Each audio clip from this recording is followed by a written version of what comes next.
What is up, Midnight Strikers? Welcome back to another classic review, and today we're going to be talking about a masterpiece, only known as Alter Bridge's third studio album, AB3, right here.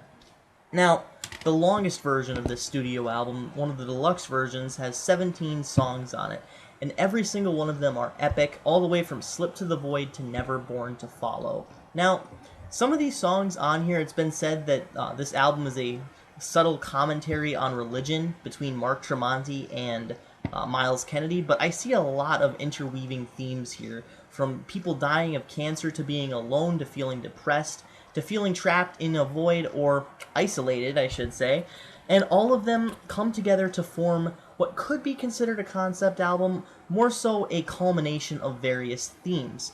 This album is so tightly crafted, so well written, and everything just meshes together perfectly, especially with the ending on the standard edition, Words Darker Than Their Wings. This is one of the best songs that Alter Bridge had created up to this point, and actually features Mark Tremonti singing the chorus. Now, I know we would get Waters Rising on the next album, where Miles would take backing vocals and Mark Tremonti would take lead vocals, but this is a huge step, especially since this is even before he got the chance to sing on his solo album, All I Was, or on his own band, I should say, for All I Was. So this was really the first time that Mark Tremonti had really been given a chance to shine above everything else. You know, in past albums, he had sang backing vocals and part of the chorus on My Own Prison, if you want to go all the way back to Creed days, but he never really got the chance to sing anything except for maybe backing stuff until now. So, Words Darker Than Their Wings, definitely one of my favorite tracks on the album. Really good atmospheric elements, especially with the echoing of the guitars, and just everything about it is very, very well crafted. One of my other favorites, I have to say, is Wonderful Life.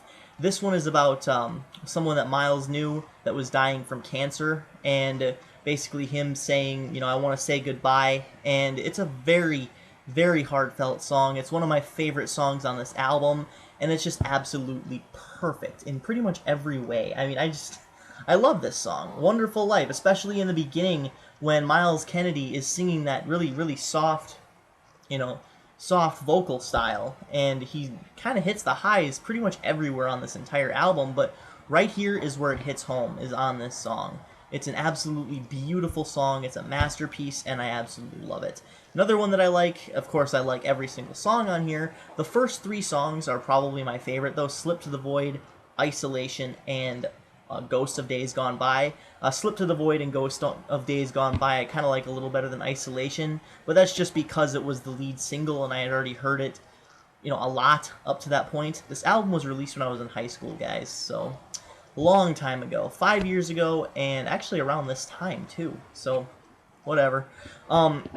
Ghost of Days Gone By has a very, very atmospheric kind of softer opening before it gets really heavy, or at least, you know, really emotionally heavy in the chorus, and it's got a lot of harmonies as well. It's just a really, really well crafted song, like I said about the other ones. There's so much to talk about in this album that I just don't know where to begin. I don't know where to continue off from, because 17 whole tracks, and all of them are as good as the last. So you don't really know where to go and how to really review something that's absolutely perfect in almost every way. This is one of my favorite albums of all time, guys. And like I said in my my review of Fortress, their last album, I'd give AB3 a perfect 10. Honestly, 10 out of 10 for this album. I know it's a shorter review, but there's not really much else I can say aside from this is pretty much the best modern rock album out there up until that point. And even nowadays, it's the best modern rock album probably that I've heard in a very, very long time, if in general at all. I mean, you know, of course it's not modern metal, it's not screaming, it's not, you know, anything like Killswitch Engage's Disarm the Descent, which was the last album, the last new album I gave a perfect 10, but in its own category, I think AB3 is my absolute favorite modern rock album. So, with that, thank you very much for watching. This is Midnight Strike 3625. Keep calm and rock on.